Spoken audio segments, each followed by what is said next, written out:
नमस्कार, माझे नाव प्रशांत कदम. तर मी बदलापूरला थोडं निसर्गरम्य वातावरण पावसामुळे झालेलं आहे. तर आपले प्रमुख पाहुणे आलेले आहेत. ते कधीपासून मला बोलत होते की मला तिकडे यायचं आहे, बघायचं आहे. तर त्यांना मी बोललो की मी तुम्हाला सांगेन त्यावेळी तुम्ही इथे या. तर त्यांची मी प्रथमतः ओळख करून देतो की आपले नापणेकर भाऊजी, त्याच्यानंतर हे आपले बंधू सतीश कदम, तसेच सचिन कदम. नमस्कार, जय भीम. तर आपण त्यांना इथे घेऊन आलो आहे. त्यांची स्वप्न होतं की इथं बदलापूरमध्ये जे वातावरण आहे ते बघायची इच्छा होती. तर आपण काल ते संध्याकाळी त्यांचं इथे आगमन झालं बदलापूरला. तर ते बदलापूरला आल्यावरती तसंच लगेच आम्ही संध्याकाळी त्यांना खेकडे, इथं प्रसिद्ध ठिकाणी खेकडे पकडण्याचं ठिकाण आहे, तिथे आम्ही त्यांना घेऊन गेलो आणि प्रत्यक्षात त्यांना तो अनुभव त्यांना आजमावायला दिला.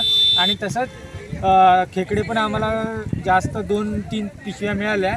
तर आम्ही ते परत रिटर्न घेऊन घरी येऊन त्यांच्या परत घरी पण पोचवले नेऊन आम्ही. आणि ते परत बदलापूर या ठिकाणी त्यांना निसर्गाचा आस्वाद घेण्यासाठी त्यांना मी आमंत्रित केले. ते माझ्या आमंत्रणाला मान देऊन ते रिटर्न इथे उपस्थित झालेत. तर आता हे आपले सचिन कदम, त्यांना इथला अनुभव आहे, ते पण त्यांना प्रश्न विचारतील, काय त्यांनी अनुभव घेतला इथे, काय कसं काय ते. तर सचिन कदम यांनी बोलावं.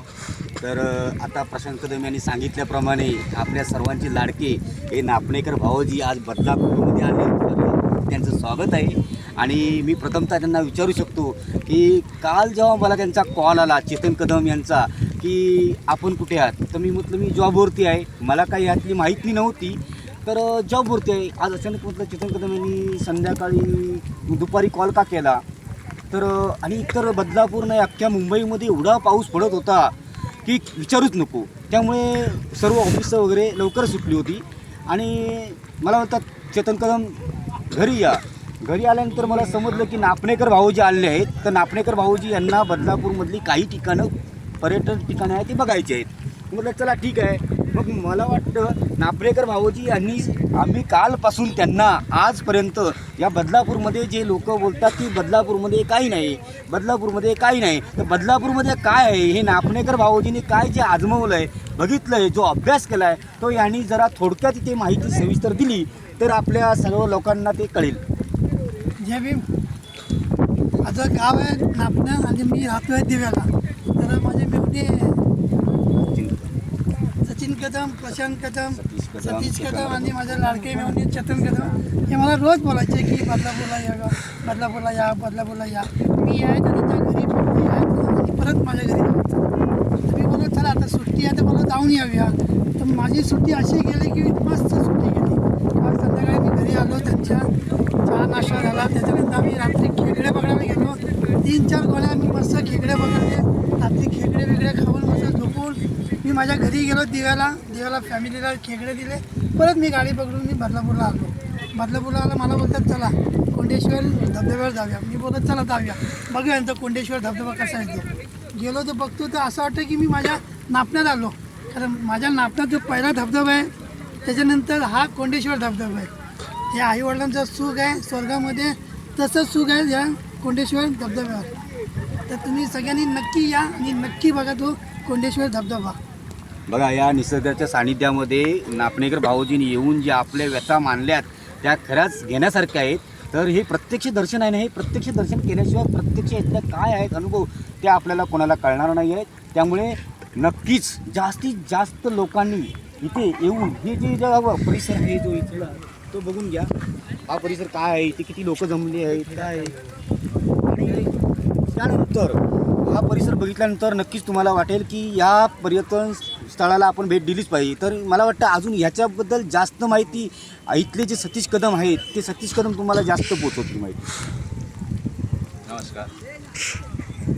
खरं तर या ठिकाणी मला वाटतं आताच सांगितलं भाऊजींनी की बदलापूरमध्ये आल्यावर आईवडिलांचे जे सुख असतं ते या निसर्गामध्ये आल्यावरती कळतं. आपण बघतोय की आम्ही जी माणसं होती ॲक्च्युली कोकणातली माणसं, आणि कोकणामध्ये असल्या कारणाने आम्ही हा जो पहिला पाऊस पडला की कोकणामध्ये आम्हाला कुर्ले, तुमचे मासे हे पकडण्याची आमची सवय आहे. आणि आता मुंबईमध्ये आल्यावरती आम्हाला या गोष्टी भेटत नाहीत, परंतु या बदलापूरच्या मुंबईसारख्या ठिकाणी राहताना या बदलापूरमध्ये आल्यावरती एक गाव इथं म्हणजे ज्यावेळी हे शहर सोडून आमच्या बदलापूर गावामध्ये येतं तेव्हा आम्हाला इथं आल्यावरती आमच्या स्वतःच्या गावामध्ये आल्यासारखं वाटतं. खरं तर आता त्यांनी सांगितलं की आम्ही काल खेकडे पकडले. खरं तर मी बदलापूरमध्ये 2-3 वर्ष राहतो आणि या 2-3 वर्षामध्ये मी इथले जे लोक होते माझ्या आधी जी राहायची त्यांच्याकडून मी ऐकून होतो की इकडे खेकडे भेटतात, तर तिकडे म्हणजे खेकडे भेटतात आणि परंतु या जी लोक आहेत त्यांना ते खेकडे पकडण्याची कला नाही, परंतु आम्ही कोकणामध्ये असल्याकारणाने आम्ही ती लोक एक पकडतात, आम्ही एका टायमिंगला आम्ही कमीत कमी 3 खेकडे पकडू शकतो. ही आमची कला आम्ही तुम्हाला दाखवू. पुढे आमचा जो पुढचा ब्लॉग येणार त्याच्यामध्ये आम्ही तुम्हाला दाखवू. काल जवळजवळ आम्ही 300 ते 400 खेकडे अवघ्या एका तासामध्ये आम्ही हा जो डोंगर दिसतो इकडे पाठीमागे तिकडे आम्ही जाऊन पकडले आहेत. त्याचप्रमाणे आपण बघतोय की या ठिकाणी आता बरेचसे पर्यटक मला वाटतं बदलापूरच्या बाहेरून पण येत आहेत. आता जवळपास अजून मला वाटतं अजून ये जा चालूच आहे. अजून जर असंच जर जास्त पब्लिक जर वाढत राहिलं तर कदाचित मग नंतर बंद करतील. आणि आपण बघतोय की तिकडे एक ते मंदिर आहे, तिकडे कोंडेश्वरचा जो धबधबा आहे समोर आपण बघतोय तिथं तो धबधबा आहे तो खूप फेमस आहे तिकडे. आणि तिकडे एक मंदिर आहे, तिकडे खूप गर्दी आहे. आता बघतोय आपण इथून ते एवढं सगळं क्लिअर आपल्याला दिसणार नाही. आणि सरळ आपण इथून असं आलो वरती जरा बघा जो दिसतोय पूर्ण डोंगर तो आता तिकडून आपल्याला पनवेल हायवेचा जो नवीन जो रोड बनतो आहे तो पनवेल हायवेचा रोड तिकडून आहे. हां, त्याच्यानंतर आपण बघतोय की खरं सुख काय असतं ते इथं आल्यावरती का आता हे आपण घरं बघतोय. हे स्वर्गसुख मला वाटतं फक्त हे बदलापूरमध्ये या ठिकाणी आल्यावरती कळतं. हे घर आहे आणि घराच्या बाजूला अगदी लागून त्याच्या नदी आहे बघा. ही अशी नदी आपल्याला कुठं मला तरी वाटतं मुंबईसारख्या ठिकाणी कुठं बघायला भेटत नाही. हे तलाव आहे या ठिकाणी आणि हा मस्त असा डोंगर आहे बघा. हे आणि ही जे आहे हे ओरिजिनल आहे. या ठिकाणी निसर्गाची देण आहे. लोक त्या ठिकाणी पैसे खर्च करून अशा प्रकारचे म्हणजे डोंगर वगैरे बनवून घेतात, परंतु ही जी देण आहे मला ठीक आहे. वाटतं सतीश कदम, मला तुमच्या एकंदरीत बोलण्यावरून असं समजून आलं आहे की वृक्षतोडी करू नये. वृक्षतोडी केल्यामुळे आपल्याला हे निसर्ग सौंदर्य जो आहे तो आपल्याला पाहता येणार, त्याचा आपल्याला हे घेता येणार नाही आहे जो. आणि म्हणून मी म्हणतो सगळ्यांनी एक रोपटं लावा आणि निसर्गाची शान वाढवा. अशाच प्रकारे सगळ्यांना विनंती करतो. निसर्ग सुंदर. ओके, ठीक आहे.